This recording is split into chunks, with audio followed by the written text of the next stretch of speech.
But I met me account di kan say a year watch Melano. De bia na na kasa obi nim kasa enye kasa. Kasa do bia kasa. But ye wotama ye present kasa bia. Enye bra obi ti apai so from you so one from you. Ne ba wu sabre na be kasa na okura na from so no impefo se ye nyina nkran ne mu entutu nkran ne. Said ye tie bia no. Fine. Say free kojo. Say free man no. Nipa wu nti ho na ese calm down na yadwudwu abusua ne abonten akoma ebia true de watcha me bekai se na nkofo ka kodwo asem ebia 1 week a wasa be hye mukena se mo mfa 2 months nka ho bato kobasa wa mwa wo artist no eno ti ne kasa obi ye wo NDC MPP ye wo yewura FM so tumfo company kase wo ye wo bi FM se kasamafo ye hwedi onim kasa ye gina adomanim enye obia na ye de kasa kone kwa kasa mini maame bia wodi ne baachi akoka asemama no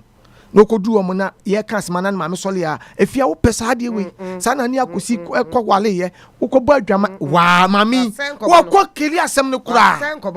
wo maame nya benfo but onim se de edi nkomo enti ye wo mpenfo bebre o ma ye ko ba bia enfo mo ni ye kire wo ye panyi ba onim kasa enti mesra se ye oni a ye ya artist. Would you say some Pamela at this point? Oma na adwuma foforo nye ne momnya onyi ni free baby a aye ne kasamafo no onye reshuffle yes on say that entempa ne ya pre ho ne ye de bibia babonten ase ye pentema be press release bi one your be mistake asembo okura pa ba nya abotre homeso ne hwede ye kokakra ansa na wo bibia wo beka wo de ababonten ochia me de wo no ma bi oni kodwo ya bo akodwo eba ni school side o manage ho ampa ba na ho keka de enye bad but de bia ne kasa pe ono no momu kura no hwa wagine ho di tin artist na nkasa wo se wa nipa bi wona ne nam na mo akura bi sa me wo nipa bi na me nam sa edo ko nre efficient me nam wo ne me nam eso na watapo me watapo favor no waguresi wapampa oresi mapampa timesre ochia me adwuma wo ye wo kodwo sa de ne no kwase mo bo no ho modin wo ya ade pa but fa communicate say communicating the party ne kasa de hope na ruo bia na akoma no akosoro kakra na ye wenti ho de opa manage ne normal no po obi obetimi akasa de man na afoforo nso so e wo abonti nyina yeti asemba ye nya abotere asemba ebia wo de na no kura to last month no wonya stand na ya ante